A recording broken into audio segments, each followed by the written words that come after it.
In this episode, we are going to do a deep dive into raised bed gardening. Which is the easiest, best weed-free way to garden, I think.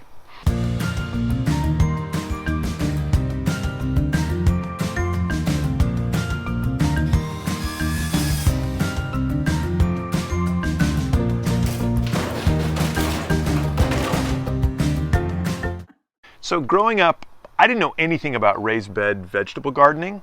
My dad grew up in Kansas on a farm. In fact, he worked on the farm since he was, about third grade. He was driving a tractor. So he moved out here to Oregon and met my mom. And we always had gardens at our house. And the way that my dad would garden would be to get out the old Rototiller and first of all, make sure that it could start, and then you go down to where we had this area that was just a kind of a flat area, and just rototill the tar out of it, and rototill it up a bunch, and then plant it, and then guess what would happen? Well, I know what would happen. Weeds would grow. He would grow tons of weeds. Yeah. So while the stuff would grow well, the garden stuff would grow well, so would tons of weeds.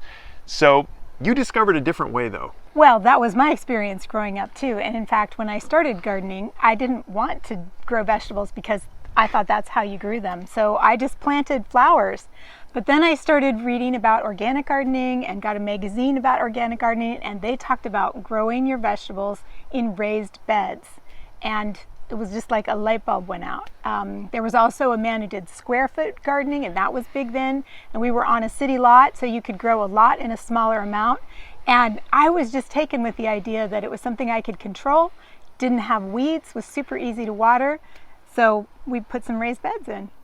One of the biggest benefits of raised beds is you can really concentrate on the soil. You can build it up and make it quality soil without wasting all of your material on paths.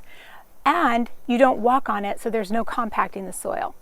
Another benefit is that there's really less weeds. Now, I've heard a lot of people who say you really do still get weeds. So you do still get weeds with them, and especially depending on if they blow in from somewhere else. But as a rule, you don't get as many weeds. And when you do get them, because your soil is so loose, they're super easy to pick. But you can also very easily cover them up if you don't have anything planted in them to keep the weeds from growing. So there's a lot more you can do with them to lessen the weeds than with just traditional, tilled ground. And of course, with raised beds, you don't have to till, which means you don't need to worry about a machine. And they're expensive, and they need maintenance, and they're kind of hard to work, actually. So it's one less thing to worry about. So along with raised beds, you should make permanent paths around them. And those paths can be anything from wood chips to straw to gravel, whatever you want. But they're permanent, so you're not dealing with them. You're not bringing any weed seeds up by tilling paths. And you're also not growing any weeds in those paths by watering them with your overhead watering system. So it's the permanent paths lessen the weeds issue big time. With raised beds, you can water right at the roots with soaker hoses or a drip system.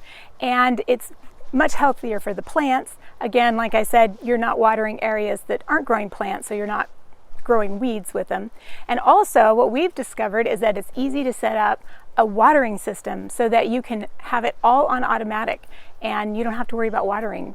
Raised beds are easier to maintain than a huge plot, especially if you're just one or two people, you don't have a whole bunch of people helping you.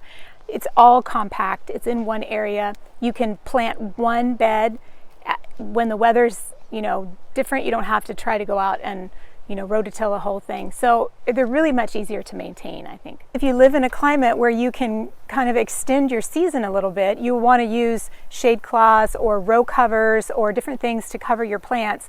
And it's really easy to do that with a raised bed. In fact, you can put hoops and attach them directly to the sides of the raised bed, so they're always available to take off and put on the season extenders at the beginning and the end of the season. So it makes it really easy to do that and get more food for a longer period of time. Okay, we're going to talk about 7 different materials you can use to make your raised beds, and we have personally used 6 of them. Anyway, here they are. The first type of raised bed is the simplest. You just mound up soil. So you'll have basically soil edges. So in order to do this, you just kind of build your paths first, put all of that extra soil into where you want your beds to be, and then amend the soil in the beds and just kind of pat the sides up. Now, the pros to it, it's simple, it's cheap, and it's fairly easy to do. The cons are that you have soil sides and they grow weeds. You can't really plant on them because they don't hold water, but they do kind of run water off, and so they can break down and you have to keep putting them back together. The next type of material you can use for a raised bed is also probably the next step up from simplest. It's the one you probably see the most, and it's using wood. Preferably cedar, but I've seen people even use pine, and it's a way to get it done cheaply and quickly. But the con is they don't last. And if you use something like pine, you're not even going to get 10 years out of it. You're going to get maybe 5 or 6.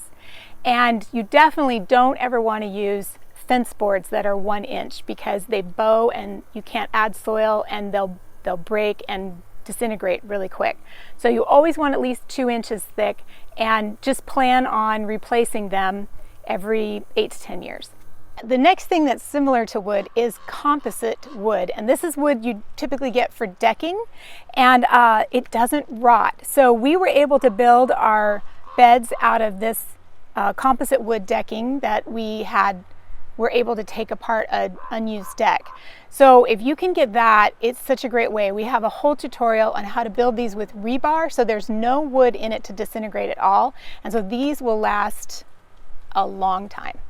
A little bit more expensive material wise, but it will last a long time and super easy to put together even for a single person. You can just use cinder block, and you buy cinder block at your local home store, put them together in the shape of your bed, and you can fill it right away and it won't disintegrate. But the couple of cons with that are it's super hard to get it level, and if you have any problems with moles, they will not stay level because the moles will come up and kind of ruin your bed. Also, they have the openings in them, and if you don't get a type of stone to cover them, those openings will grow weeds, and we learned wasp nests. So there's that. And they're too small really to plant and grow anything in them. You can't keep them watered and keep the plant healthy. So cinder block is another way to do it. Pros and cons to that just as well. A step up from cinder blocks would be to purchase decorative retaining wall blocks, and you can find those at a home store as well, and build your beds similar to the cinder blocks, and they don't have holes in the top of them. You're going to spend more money on them, but they're going to last you a long time. So if you were able to watch our video on broken concrete and using it in the garden, you saw this bed that we made out of broken concrete, and it's free, so it's really cheap. It's easy to put together. I did this bed myself over a period of weeks, just hauling the broken concrete. And you can make it as tall as you want, or just even 1 layer, and fill your good soil in that. So this is a really good option if you're wanting something that's going to be permanent, not disintegrate, and super cheap. Our last raised bed material is just using rocks. If you can find the rocks on your own property like we did, it's even better. But you simply just pile them up here in a way that they're sturdy and secure, and you've got a really cool, free, permanent bed. There's a couple cons with building a rock wall like this. It's not quite as sturdy. I can't really lean on it like I can other ones to lean in and harvest. And then also it takes a while to build and put together so that it's sturdy. It's kind of like an art project. It's something that you feel is fun. You want to go do that. Are you a dirty girl? Okay, I wanted to highlight one material not to use, and I guess because it's not obvious to a lot of people, but you should never use pressure treated wood, or actually any kind of treated wood, if you're going to be doing garden beds that are raising vegetables. The reason the wood doesn't rot is because they impregnate it with all kinds of poisons to kill the little microbes that would be breaking the wood down, and it includes things like arsenic, things that are poisonous to humans, things that you don't want in your food. And we had in one of our places, we did have a bed that was made out of treated wood. It lasted a long time, and we put decorative flowers in it. The ideal width of a raised bed should be less than 4 feet. The idea being that you can stand on the path and then reach into the bed without having to step in your soil and pack it down. You know, I just thought of another reason that you don't want to use a rototiller, because it's like a bucking bronco, and I think running one of those things for a couple hours will addle your brain. Well, that's true. I've never missed having to deal with one of those, for sure. We've also been busy in the farmhouse, which is great, making a little more progress there. So take a look at what we've been getting done. Well, one of the things we've been making progress on is putting up a wall between the dining room and the living room. So this is going to be the really short wall here. You are in the dining room.